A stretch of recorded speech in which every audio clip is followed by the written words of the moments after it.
Dear students and all the viewers, this is MD Monir Islam from Kumila Modern High School. I welcome all of you in my class.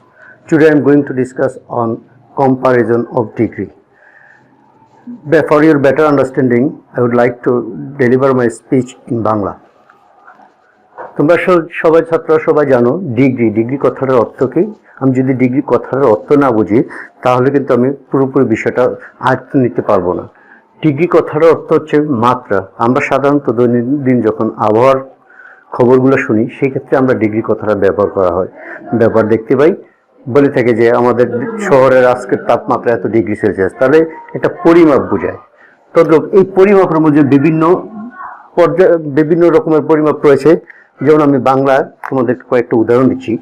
এখানে আমি বললাম অর্থী একজন মেধাবী মেয়ে, তাহলে এই কথাটা দ্বারা কি বোঝায়? অর্থীর একটা সাধারণ দোষ, গুণ, অবস্থা যেগুলো তুলে ধরা হয় এগুলো সাধারণত অ্যাডজেক্টিভ এবং এগুলো ভিন্ন মাত্রার হয়ে থাকে। তাহলে অর্থীর স্বাভাবিক অবস্থা তুলে ধরা হচ্ছে এই বাক্যটার মাধ্যমে। দ্বিতীয় সেন্টেন্সটাতে আমি লেখা আছে অর্থীর চেয়ে মেধাবী মেয়ে। এখানে কিন্তু বলা হয় নাই যে অর্চি মেধাবী না, এরকম বলা হয় নাই। শুধু দুজনের তুলনায় ওর থেকে একটু বেশি, তার এখানে যে ভালো মাত্রাটা বা মেধার মাত্রাটা তার তুলনায় একটু বেশি। তৃতীয় সেন্টেন্সটাতে আমরা লক্ষ্য করি অর্থী ক্লাসের সবার চেয়ে মেধাবী।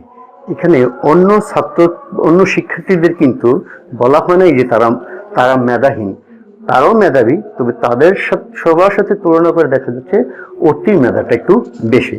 তার সব জায়গায় মেধাবী কথাটা লেখা আছে, কিন্তু যখন প্রথম বাক্যটা আমরা লক্ষ্য করব এখানে মেধাবী শুধু একজন, কারোর সাথে তুলনা না, শুধু তার স্বাভাবিক অবস্থাটা তুলে ধরা হচ্ছে।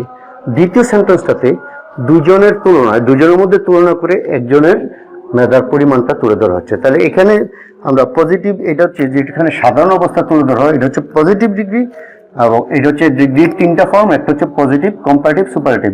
পজিটিভ হচ্ছে যেখানে একজনের সাধারণ অবস্থা তুলে ধরা হয়, এখানে কারোর সাথে কোনো তুলনা করা হয় না। দ্বিতীয়ত বাক্যটাতে দুইয়ের মধ্যে বা দুপক্ষের মধ্যে তুলনা করে যখন কোনো অ্যাডজেক্টিভের অবস্থা বর্ণনা করা হয় তখন সেটা হচ্ছে কম্পারেটিভ। এখানে দুইজনের মধ্যে তুলনা করতে হবে। তৃতীয় বাক্যটাতে আমরা দেখছি এখানে 2 এর বেশি, দ্যাট ইজ আমরা 3+ বলতে পারি। 3+, 2 এর বেশি, তিনজন থেকে সমধিক আরো যত জনে আছি সবার মধ্যে তুলনা করলে সেটা হবে সুপারলেটিভ ডিগ্রি। অনেক ক্ষেত্রে আমরা কম্পারেটিভ, সুপারলেটিভ, পজিটিভ তিনটা গুলিয়ে ফেলি। তাই মনে রাখার জন্য আমি যদি একটা 1, 2, 3 এভাবে যদি সাজাই আর ইংরেজি আদ্যাক্ষরগুলো যদি নেই, তাহলে আমাদের PCS এই কথাটা মনে রাখলে কিন্তু আমরা কোনটা কম্পারেটিভ কোনটা সুপারলেটিভ এই বিষয়টা আমাদের মনে থাকবে। ওকে, এখন বাংলা আমি বললাম যে কিভাবে পজিটিভ, কিভাবে কম্পারেটিভ এবং সুপারলেটিভ প্রকাশ করা হয়। আশা করি সবাই বুঝতে পারছো। তারপরে আমি তোমাদের সুবিধার্থে একটু রিপিট করছি। যেই অ্যাডজেক্টিভ দ্বারা কারোর সাথে তুলনা ছাড়া তুলনাহীনভাবে একজনের সাধারণ অবস্থা তুলে ধরা হয়, দোষ, গুণ, অবস্থা, সংখ্যা বা পরিমাপ তুলে ধরা হয়, সেটা হচ্ছে পজিটিভ ডিগ্রি। আর 2 এর মধ্যে তুলনা করে যদি একজনের অবস্থা তুলে ধরা হয় সেটা হচ্ছে কম্পারেটিভ ডিগ্রি। আর যদি 2 এর বেশি জনের মধ্যে তুলনা করা হয় তাহলে সেটা হচ্ছে সুপারলেটিভ ডিগ্রি। ওকে, ডিগ্রিগুলোর 3 ধরনের। পজিটিভ যেমন টল, কথাটা হচ্ছে লম্বা। এখানে এটার কম্পারেটিভ ফর্ম হচ্ছে টলার, আর একটা হচ্ছে টলেস্ট। নিচে আরেকটা দেখো বিউটিফুল, এটার কম্পারেটিভ ফর্ম হচ্ছে মোর বিউটিফুল, আর সুপারলেটিভ ফর্ম হচ্ছে মোস্ট বিউটিফুল। তাহলে এখানে ইয়ার যোগ করে কম্পারেটিভ, ইএসটি যোগ করে সুপারলেটিভ। কিন্তু নিচের ডিগ্রিটাতে দেখা যাচ্ছে মোর যোগ করে করা হচ্ছে কম্পারেটিভ এবং মোস্ট যোগ করে করা হচ্ছে সুপারলেটিভ। তাহলে কখন ইয়ার এবং কখন ইএসটি যুক্ত হবে? যে অ্যাডজেক্টিভগুলো এক সিলেবল বিশিষ্ট সেগুলোর শেষে সাধারণত ইয়ার করে কম্পারেটিভ এবং ইএসটি যোগ করে করা হয় সুপারলেটিভ। অন্যদিকে যেই অ্যাডজেক্টিভগুলো একাধিক সিলেবল বিশিষ্ট, যেমন বিউটিফুল 3 সিলেবল বিশিষ্ট, এই একাধিক সিলেবল বিশিষ্ট অ্যাডজেক্টিভগুলোকে কম্পারেটিভ করতে মোর পূর্বে ব্যবহার করতে হবে, আর সুপারলেটিভ করতে মোস্ট পূর্বে ব্যবহার করতে হবে। এটা হচ্ছে এই ডিগ্রিগুলো, সব ডিগ্রিগুলো আমরা তাহলে এখন মুখস্থ করা ছাড়া জাস্ট সিলেবলগুলো দেখে কিন্তু আমরা বলতে পারবো কোনটার কম্পারেটিভ ফর্ম কি হবে, কোনটার সুপারলেটিভ ফর্ম কি হবে। ওকে, এখন আমরা তোমাদেরকে আমি বোঝানোর জন্য কথাগুলো বললাম। আমি তোমাদের পরীক্ষা আসবে কিন্তু কিভাবে পজিটিভ থেকে কম্পারেটিভ কিংবা সুপারলেটিভ কিংবা কম্পারেটিভ থেকে সুপারলেটিভ বা পজিটিভে নেওয়া যায়। এক রূপ থেকে আরেক রূপ নেওয়ার জন্য ট্রান্সফরমেশন অফ সেন্টেন্স অথবা চেঞ্জিং সেন্টেন্সের যে টপিকসটা রয়েছে সেখানে তোমরা এই বাক্যগুলো পাবে। আমি তোমাদেরকে এখন কিছু টেকনিক শেখাচ্ছি। আসলে অনেকেই রোলস বলে, আসলে রোলস বলতে কিছু নাই, রোলসের নির্দিষ্ট কোনো সত্য কোনো বিষয় না, কারণ আমরা যাই পড়ছি এগুলো হচ্ছে টেকনিক, রোল বলতে কিছুই না। যেই টেকনিকে ব্যবহার করতে পারবো এটাই হচ্ছে সবচেয়ে উপকৃত হবে, এভাবেই সবচেয়ে বেশি উপকৃত হবে। ওকে, একটা বাক্য দেখো,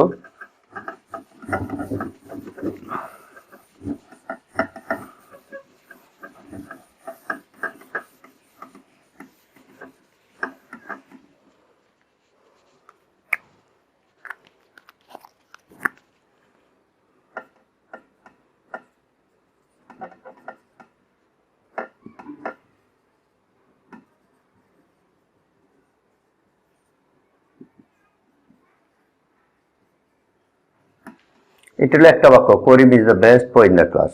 আমার একটা দেখলাম, Karim is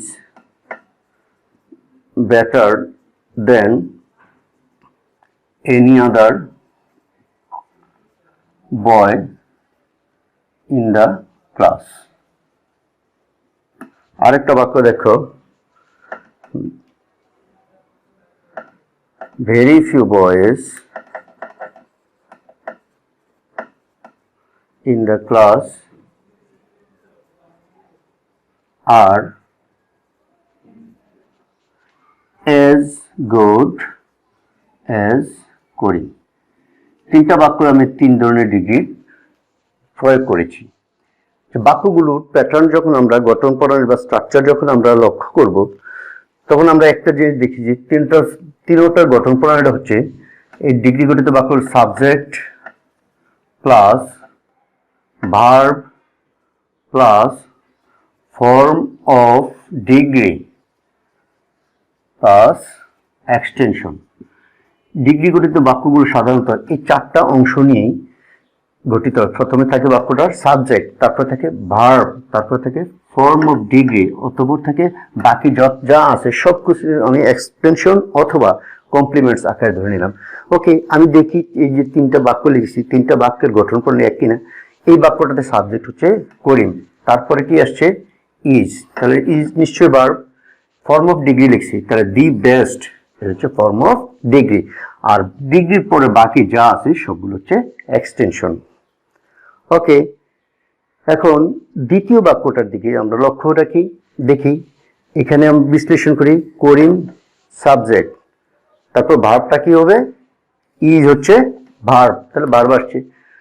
better than any আদার, এটাকে বলা হবে, এটা হচ্ছে ফর্ম অফ এজ ডিগ্রি। আর বাকি যা আছে বয় ইন দ্য ক্লাস, এটা হচ্ছে এক্সটেনশন। তদ্রূপ তৃতীয় বাক্যটাতে আমরা লক্ষ্য করি, এখানে এই দুইটার সাবজেক্ট এক, করিম করিম, এখানেও করিম এখানে করিম, কিন্তু এখানে করিম আছে কিন্তু এটা সাবজেক্ট নয়। এখানে সাবজেক্টটা কি, এই যে ভার্ব যা থাকে তার পূর্ববর্তী যতগুলো ওয়ার্ড আছে এই ওয়ার্ডগুলো নিয়ে যে ফ্রেজটা গঠিত হবে এই ফ্রেজটা হবে তার সাবজেক্ট। তারপর ভার্ব, ওকে ভার্ব, তারপর অ্যাজ গুড অ্যাজ, এটা হচ্ছে ফর্ম অফ ডিগ্রি। আর এই ডিগ্রির পরে যতটুকু থাকে এখানে এটা হচ্ছে এক্সটেনশন। একটু লক্ষণীয় বিষয় দেখো, কম্পারেটিভ এবং সুপারলেটিভে যেটা সাবজেক্ট ছিল এটা কিন্তু পজিটিভে চলে গেছে এক্সটেনশন হিসাবে। এই লক্ষ্যগুলো তোমাকে যখন তুমি ট্রান্সফর্ম করতে যাবা এই চারটা অংশ তোমাকে তুমি যদি বের করে নিতে পারো তাহলে তোমার একেবারে সহজ যেই কোনো বাক্যকে তুমি এভাবে তুমি যদি বিশ্লেষণ করতে পারো এক রূপ থেকে আরেক রূপে নিতে পারবা। তাহলে এই চিরটা বাক্যের গঠন প্রণালী সাবজেক্ট ভার্ব ফর্ম অফ ডিগ্রিটার মধ্যে একটু ভিন্নতা। ফর্ম অফ ডিগ্রি কি, যেমন আমরা এর আগে ব্যবহার করছিলাম টল একটা অ্যাডজেক্টিভ, কিন্তু যখন ট্রান্সফরমেশনের ক্ষেত্রে আমরা কখনো টল ব্যবহার করতে পারবো না। যখন পজিটিভ নিতে হবে নিশ্চয়ই টল পজিটিভ ফর্ম, এটার আগেও এস, পরেও এস। কিংবা যদি নেগেটিভ হয় তখন আমরা আধুনিক ইংরেজিতে নট সু ব্যবহার করে, যদি বাক্যটা ভার্বের পর যদি নেগেটিভ আসে তাহলে নট সু, তারপর টল, তারপর এস। এই হচ্ছে পজিটিভ ফর্ম। তাহলে ডিগ্রি বলতে কি বুঝছো? ফর্ম ও ডিগ্রি যে কথা বলছি, যদি পজিটিভ হয় পজিটিভ ফর্মটার আগেও এস, পরেও এস, অথবা আগে নট সু, পরে এস। আর যখন আমরা এটা কম্পারেটিভ ডিগ্রি নেব, তাহলে কম্পারেটিভ ফর্মটা হবে কি? আমরা জানি টলের কম্পারেটিভ ফর্ম হচ্ছে টলার। শুধু টলার ব্যবহার করা যাবে না, আমরা ট্রান্সফরমেশনের ক্ষেত্রে ব্যবহার করব টলার দেন এনি আদার, অথবা টলার দেন মোস্ট আদার। এই কথাটা আমাদেরকে ব্যবহার করতে হবে। তাহলে শুধু টলার না, এই টলার দেন এনি আদার অথবা টলার দেন মোস্ট আদার পর্যন্ত যে প্রেসটা পুরোটা হবে ফর্ম অফ ডিগ্রি। তারপর আবার তাহলে আর পজিটিভটা কি? শুধু টল না, এস টল হ্যাজ অথবা নট সু টল এস। এটা হচ্ছে ফর্ম অফ ডিগ্রি, যেটা পজিটিভ রূপে ব্যবহার করা হয়।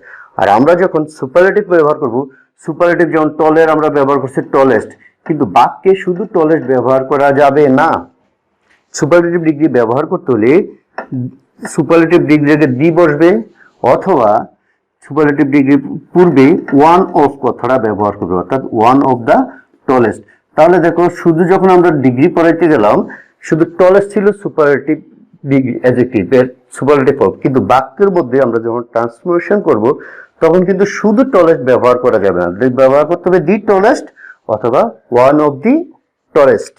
ওকে, এই কথা যদি প্রত্যেকটা বাক্যকে যদি তোমরা 4টা সেগমেন্টে ভাগ করে নিতে পারো, খুব সহজেই তোমরা এক রূপ থেকে আরেক রূপে নিতে পারবা। তোমাদের প্রশ্নে দেওয়া থাকবে, ধরো এই বাক্যটা দেওয়া আছে, একটা বাক্য দেওয়া থাকবে, বাক্যটা দেওয়ার পর তোমাদেরকে বলা হবে যে এক ফর্ম থেকে আরেক ফর্মে নেবে। আমি তোমাদের একটা একটা করে শেখাচ্ছি না, তুমি যেহেতু 4টা অংশ বুঝে গেছো, 4টা অংশ বুঝলে তুমি একসাথে পজিটিভ থেকে কম্পারেটিভও নিতে পারবা, পজিটিভ থেকে সুপারলেটিভও নিতে পারবা। কারণ আমাকে শুধু মনে রাখতে হবে subject plus verb plus form of degree plus extension, এই স্ট্রাকচারটা আমার প্রতিনিয়ত মাথায় রাখতে হবে।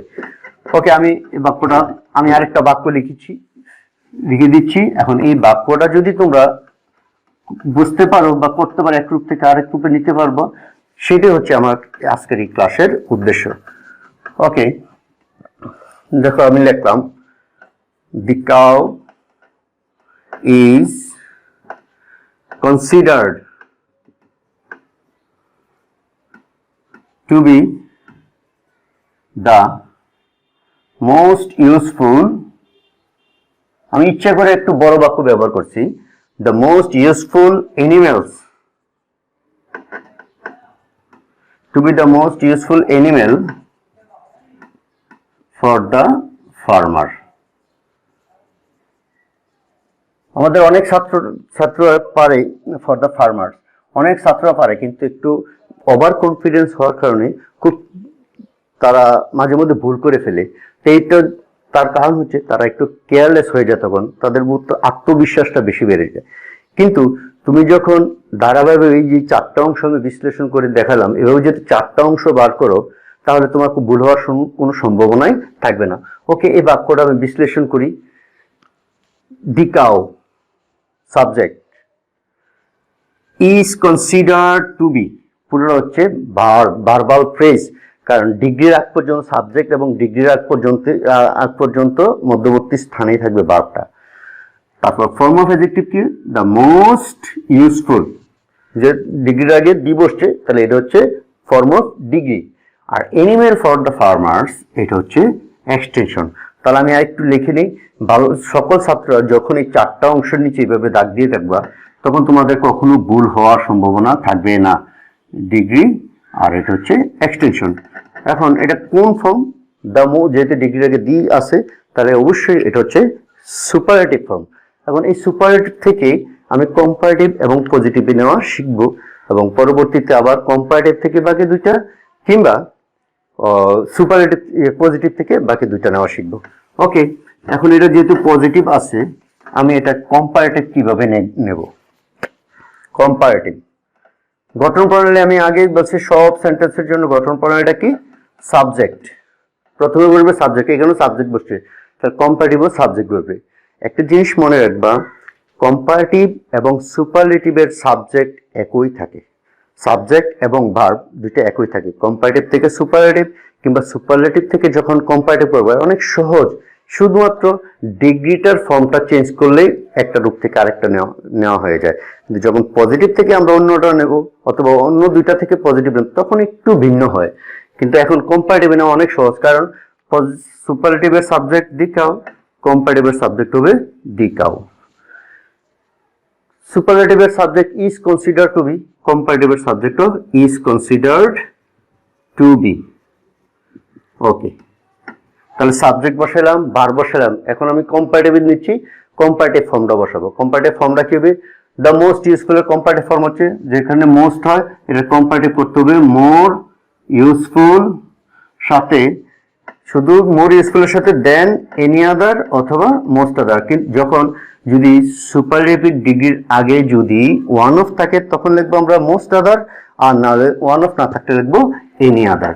তাহলে এই দি মোস্ট ইউজফুল এর পরিবর্তে আমরা রাখলাম মোর ইউজফুল দেন এনি আদার। এটা হয়ে গেছে আমার কম্পারেটিভ ফর্ম। আর বাকি যে এক্সটেনশন যা আছে অপরিবর্তিত হবে, আর কোথাও কোনো পরিবর্তন হবে না। Animal for the farmers.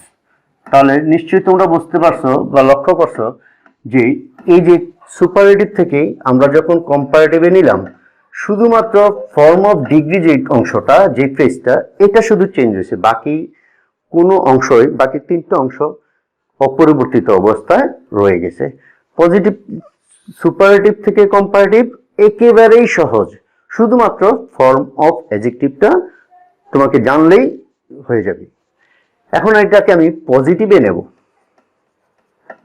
পজিটিভটা কিভাবে নিতে পারি? এই যে চারটা অংশ ছিল, এইখানেও চারটা অংশ, পজিটিভও চারটা অংশই থাকবে। ওকে, আমাদের কম্পারেটিভ না, আমি মনে করব এই সুপারলেটিভ থেকে কম্পারেটিভে নিচ্ছি। আমি সুপারলেটিভ এই বাক্যটা দেওয়া আছে, তদ্রূপ প্রথমে আমি চারটা অংশ বের করে নেব। চারটা অংশ বের করার পর পজিটিভের ক্ষেত্রে আমি প্রথমে লিখবো সাবজেক্ট।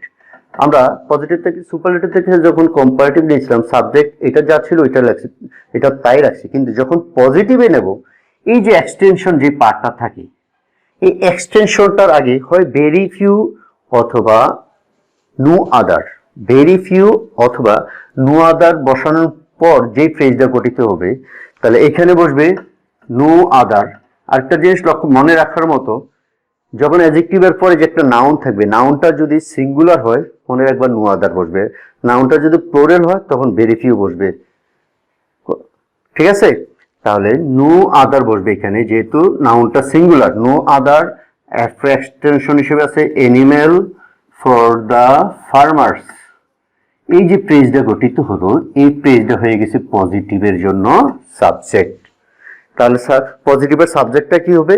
কম্পারেটিভ অথবা সুপারলেটিভে যে এটা এক্সটেনশন হিসেবে থাকবে, এই এক্সটেনশনটার পূর্বে নো আদার অথবা ভেরি ফিউ বসানোর পর যে একটা ফ্রেজ গঠিত হবে, এটা আমরা পজিটিভ সেন্টেন্সগুলোতে সাবজেক্ট হিসেবে ব্যবহার করবো। ওকে, সাবজেক্ট বসাইলাম, তারপর বসাবো ভার্ব। ভার্ব থেকে দেওয়াই আছে, তাহলে এই ভার্বটা আমি এখানে ব্যবহার, is considered to be, is considered to B.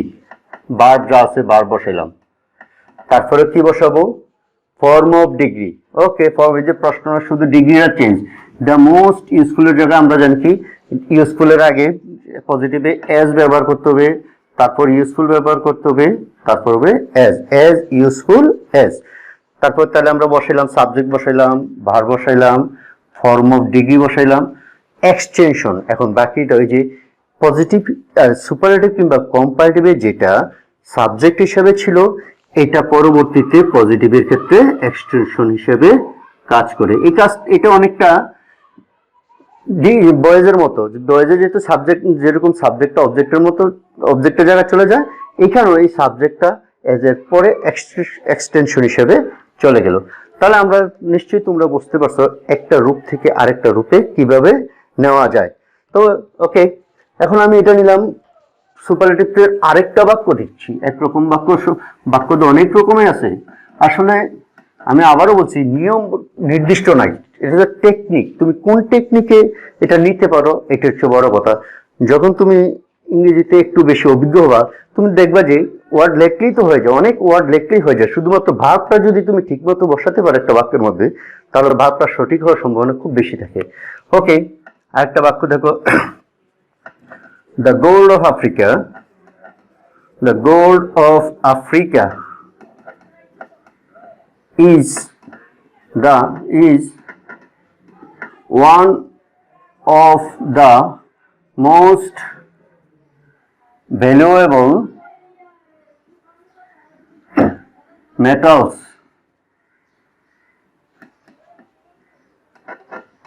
used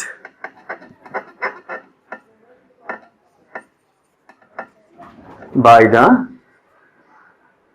women. ওকে, বাক্য আমি অন্য রকম যেই ধরনের বাক্য থাকুক, চারটা অংশ তোমাকে বের করে নিতে হবে। ওকে, আমি চারটা অংশ এখানে বার করি। কোনটা?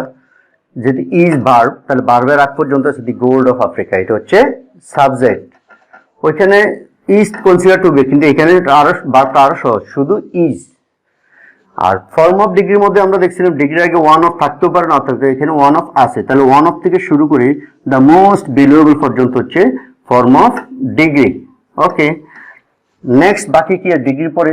Metals used by the women, এই পুরোটা হচ্ছে এক্সটেনশন। আশা করি সবাই বুঝতে পারছো।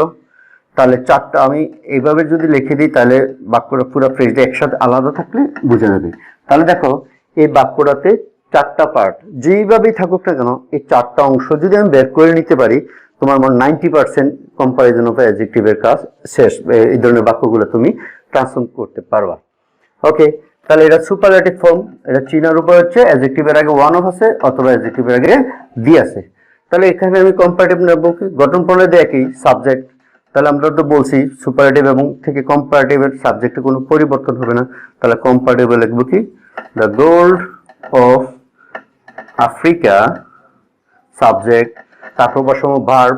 এই যে ভার্ব, সাবজেক্ট ভার্ব কোনো চেঞ্জ হবে না, শুধুমাত্র degree one of the most valuable, এই অংশটা শুধু চেঞ্জ হবে।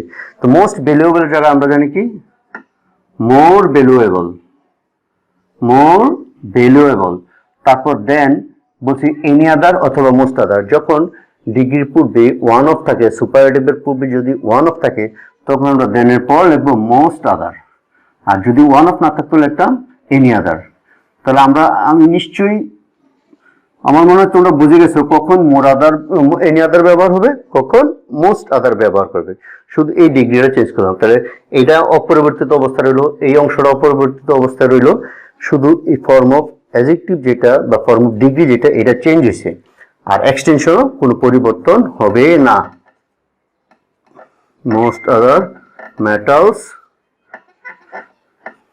used by the women। তাহলে এখন লক্ষ্য করছো নিশ্চয়ই যে সুপারলেটিভ থেকে কম্পারেটিভের তিনটা অংশ, চারটা, এই বাক্যগুলোর চারটা পার্টের মধ্যে তিনটা পার্টেই কোনো পরিবর্তন হবে না, শুধুমাত্র ফর্ম অফ ডিগ্রি বা ফর্ম অফ অ্যাডজেক্টিভটা চেঞ্জ হয়। তাহলে আমরা এখন শিখে নিলাম কিভাবে সুপারলেটিভ থেকে বাকি দুইটাতে নেওয়া যায়। এখন আমি উল্টোভাবে চিন্তা করি, আমি এখন পজিটিভ একটা বাক্য দেওয়া থাকলো, আমি পজিটিভ থেকে কিভাবে অন্য দিকটা নেওয়া যায়, এই জিনিসটা আমি আবার একটু লক্ষ্য করি। ধরো, very few boys in the class আর as meritorious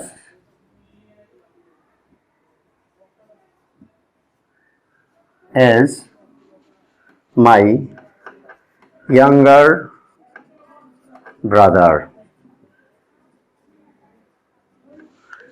এই বাক্যটা দেওয়া হচ্ছে। তাহলে আমি তোমাকে বলবো না এটা কোন ফর্মে দেওয়া আছে, এই কাজটা তোমাদের উপর আমি ছেড়ে দিলাম। এই কাজটা ছেড়ে দেওয়ার জন্য এই ডিগ্রি তোমরা প্রথমে বাক্যটাকে বিশ্লেষণ করবা। ওই যে কিভাবে চারটা অংশ, সাবজেক্ট কি হবে, আর যেহেতু ভার্ব, তাহলে এর আগে যত ফ্রেজ পুরা ফ্রেজটা হচ্ছে সাবজেক্টিভ ফ্রেজ। তাহলে আমি সাবজেক্ট হিসেবে ধরে নেব very few boys in the class, এটা হচ্ছে সাবজেক্ট। নেক্সট ভার্ব হচ্ছে are, as meritorious as form of adjective, নিশ্চয়ই মনে আছে ডিগ্রি অ্যাজ বসে কখন, একমাত্র পজিটিভ ডিগ্রির পূর্বে, তাহলে এটার পজিটিভ ফর্ম। আর অ্যাজ এর পরে বাকি অংশটা হচ্ছে এক্সটেনশন। তো এইটা তো চারটা অংশই, বাক্য যেভাবেই গঠিত হোক এই ডিগ্রি গঠিত বাক্যগুলো চারটা অংশ নিয়েই গঠিত। ওকে, তাহলে এটা হচ্ছে পজিটিভ। আমি পজিটিভটাকে কম্পারেটিভে নেব এবং সুপারলেটিভ নেব। ওকে, কম্পারেটিভে কি করতে হবে, contemporary subject, verb, form of degree, extension, এই অনুযায়ী আমি বসে যাব। তো সেই ক্ষেত্রে এদের সাবজেক্ট হবে পজিটিভ থেকে যখন কম্পারেটিভ কিংবা সুপারলেটিভ নেব, পজিটিভের যে অংশটা এক্সটেনশন হিসেবে থাকবে বা কমপ্লিমেন্টস আকারে যেটা থাকবে, এই অংশটাই পজিটিভ কম্পারেটিভ কিংবা সুপারলেটিভের সাবজেক্ট হিসেবে আমরা ব্যবহার করব। তাহলে এখানে যেতে কমপ্লিমেন্টস বা এক্সটেনশন হিসেবে রয়েছে মাই ইয়াঙ্গার ব্রাদার, কম্পারেটিভ করতে গেলে আমরা সাবজেক্ট হিসেবে ব্যবহার করব এই অংশটা, অর্থাৎ মাই ইয়াঙ্গার ব্রাদার, সাবজেক্ট বসাইলাম। তারপর ভার্ব বসাবো, ভার্বটা কি, আচ্ছা ভেরি ফিউ বয়েজ, এখানে হচ্ছে আর, কিন্তু মাই ইয়াঙ্গার ব্রাদার একজন, এই জন্য ইজ ব্যবহার করছে। আমরা জানি প্লুরালের ক্ষেত্রে আর বসে আর সিঙ্গুলারের ক্ষেত্রে ইজ বসে। এটা আবার 6-7 পড়া, এটা নিয়ে আমি এখন আর আলোচনা যাচ্ছি না। My younger brother subject verb, তারপর কম্পারেটিভ নিতে হলে যে অ্যাজ মেরিটোরিয়াস, এজ এর কম্পারেটিভ ফর্ম কি হবে, যেহেতু এটা একাধিক সিলেবল বিশিষ্ট, এটা হবে মোর মেরিটোরিয়াস দেন, যেহেতু ভেরি ফিউ আছে এখানে হবে মোস্ট আদার। তাহলে অ্যাজ মেরিটোরিয়াস এর পরিবর্তে আমরা একটা মোর মেরিটোরিয়াস দেন মোস্ট আদার, হচ্ছে ফর্ম অফ ডিগ্রি। এক্সটেনশন, এই যে একটু আগে বলছিলাম যে এটার যেটা সাবজেক্ট হিসেবে থাকবে এটা এক্সটেনশন হিসেবে চলে যাবে, কিন্তু নো আদার অথবা ভেরি ফিউ বাদ দিলে ভার্বের আগ পর্যন্ত যতগুলো ওয়ার্ড থাকবে সবগুলো এক্সটেনশন হিসেবে আমরা বসে দেবো। অর্থাৎ বয়েজ, ভেরি ফিউ বাদ দিলে boys in the class, boys in the class, তাহলে হয়ে গেল এটা কম্পারেটিভ। ওকে, আবার আমি সুপারলেটিভ করব, একই কথা, আমি সাবজেক্ট হিসেবে ব্যবহার করবো কোনটা, my younger brother.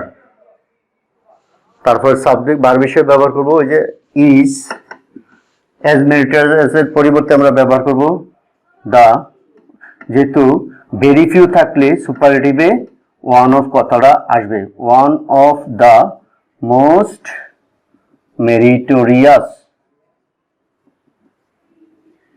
One of the most meritorious. তারপর এই যে বয়েজ ইন দ্য ক্লাস।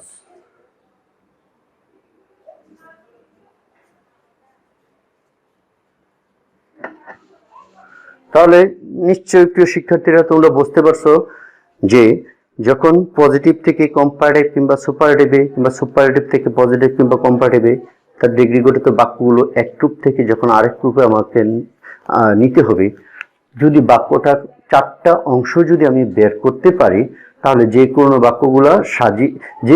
বাক্যগুলো খুব সহজেই আমি এক ফর্ম থেকে আরেক ফর্মে নিতে পারবো। এটা ছিল আমার আজকে আলোচনার বিষয়। তো আমি জানি না তোমরা কতটুকু বুঝতে পেরেছো, আশা করি যতটুকু বুঝতে পেরেছো যদি বাসায় একটা প্র্যাকটিস করো, তোমাদের প্রত্যেকের কাছে বই আছে, 9-10 বই বা অন্যান্য ক্লাসের সকল ছাত্রদের বই থাকবে, বই থেকে কিছু এক্সাম্পল যখন তোমরা খাতায় লিখবে এবং আমি যে টেকনিকগুলা বলে দিছি এই টেকনিকগুলা ব্যবহার করে যদি তোমরা করতে পারো তাহলে আমি মনে করি আমার ক্লাসটা আজকে সার্থক হয়েছে। তো আমি পরবর্তী ক্লাসে অন্য একটা টপিক নিয়ে তোমাদের সামনে হাজির হব। আজকে এ পর্যন্তই। সবাই সুস্থ থাকো, নিরাপদে থাকো, ঘর থেকে কেউ বের হবে না।